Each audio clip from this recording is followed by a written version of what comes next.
Every organization depends on something that can't be written into its bylaws: trust. When people believe decisions are fair, they're willing to accept outcomes they may not even agree with. But when confidence begins to disappear, ordinary disagreements can become a crisis. This story begins with mulch, but it ends with thousands of dollars in fines, a lien against a homeowner's property, attorneys, police, and a community questioning whether its own HOA could still be trusted. Today, we're following the facts to find the pattern. This case comes from Glen Meadow Community Association in Marietta, Georgia. All of the reporting and images come from Atlanta News First Investigates, or ANF for short. The story begins when Danielle Reyes moved to the Glen Meadow community in 2024. Reyes believes the conflict began after a disagreement with a neighbor whose tree extended over her roof, a neighbor that happened to be the HOA board treasurer. The conflict escalated in the spring of 2025 when Reyes replaced the pine straw in the existing flower beds outside of her home with mulch. As contractors installed the mulch, ring camera footage shows that the treasurer, who's her neighbor, is outside the home discussing how the mulch should be placed. Later on, her neighbor, the treasurer, sweats aside mulch from her side of a shared brick border. Within a few weeks of these interactions, Reyes received an HOA violation letter. The letter stated that no exterior construction, addition, or alteration shall be made without written approval from the Architecture Committee. However, the Glen Meadows Architectural Design Standards state that no landscaping plan is required to plant existing islands or beds, including pine straw, natural chopped bark, or mulch.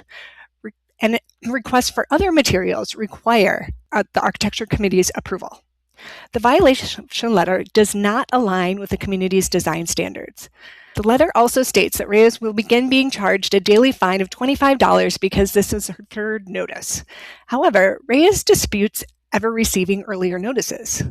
Believing the violation had been issued improperly, Reyes contacted both members of the HOA board and the management company.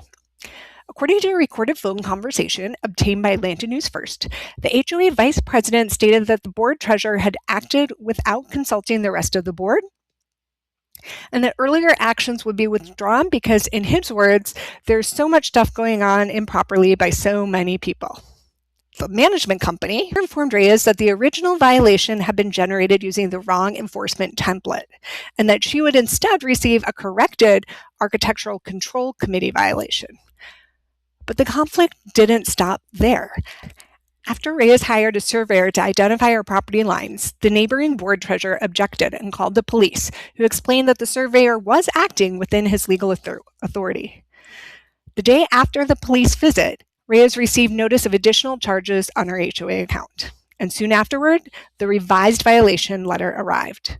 While the original fines were thrown out, now there were new daily fines for changing her flower bed. According to Atlanta News First, Reyes also lost access to her HOA account ledger through the management company's homeowner portal.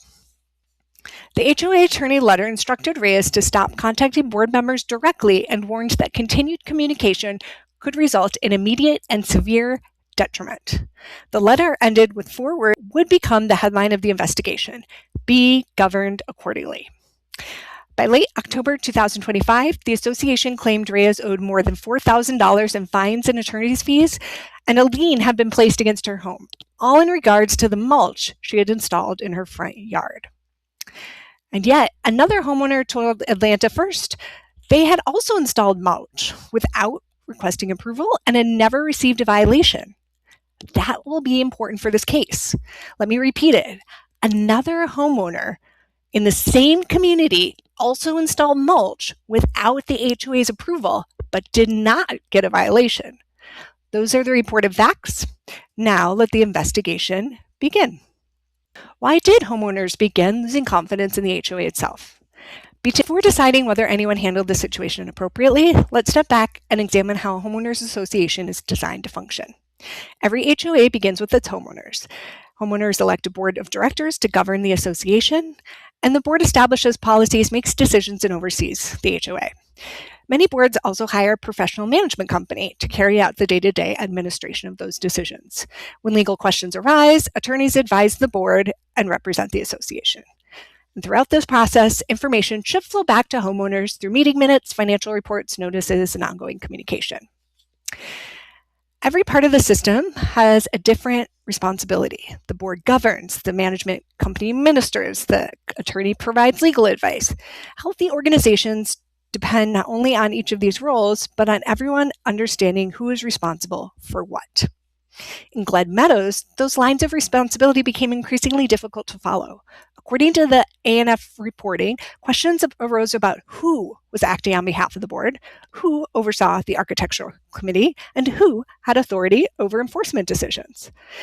That uncertainty about who was responsible for doing what is one part of the explanation for why homeowners begin to lose confidence in the Glen Meadows HOA. Moment to reflect on all of this. The HOA has a bigger issue than just new landscaping. Mulch debacle damaged homeowners' confidence in the HOA. That brings us to our first organizational pattern. Organizations don't earn legitimacy simply because they possess authority. They earn it when people believe the authority is exercised fairly, consistently, competently, and transparently. Once confidence in those qualities begin to weaken, people stop asking, what do the rules require? And begin asking, can I trust the HOA, the organization that is enforcing the rules? If you watched our first case, you'll recognize something familiar. In case 1, we explored procedural justice. The question in that case was about whether the process to make one decision was fair. This case asks a broader question. What happens when homeowners begin questioning the fairness of the HOA itself? This is a matter of something called organizational justice. Organizational justice recognizes that people evaluate organizations in several ways. They ask, were similar situations treated similarly? Were procedures applied consistently? Were people treated with dignity and respect? Healthy organizations understand that consistency is about fairness. When people believe similar situations are producing different outcomes, they often stop evaluating the individual decisions and begin evaluating the HOA itself. In this case, 2 homeowners added mulch to their yard. One received a violation and the other did not. The different outcomes led to homeowners losing confidence in the HOA as an enforcement body. But the HOA isn't a nebulous entity. It is made up of real people that are literally neighbors. That complicates neighborly relationships. If a homeowner loses confidence in the HOA, does that mean they also respect their neighbor less? That brings us to one final question. How do healthy organizations preserve trust when personal relationships intersect with organizational authority? In one word, safeguards. HOAs should have safeguards to reassure everyone that personal disagreements are not influencing HOA decisions. Healthy organizations recognize that actual conflicts of interest are important, but so are perceived conflicts of interest. Even when decision makers believe that they are acting fairly, public confidence can weaken if others believe personal relationships may be influencing official actions. That's why many organizations establish procedures requiring decision makers to step aside when appropriate for matters involving close personal relationships, financial interests, or ongoing disputes. Those safeguards don't exist because organizations assume people will act improperly. They exist because trust is easier to preserve than it is to rebuild. Whether those safeguards existed in Glen Meadows, or if they did, how they were applied, is one of the central governance questions raised by this case. Because once homeowners begin questioning board members' impartiality, it becomes much more difficult to maintain the HOA's legitimacy. We've been asking why confidence in this particular HOA began to weaken. The answer isn't found in a single letter, landscaping decision, or disagreement between neighbors.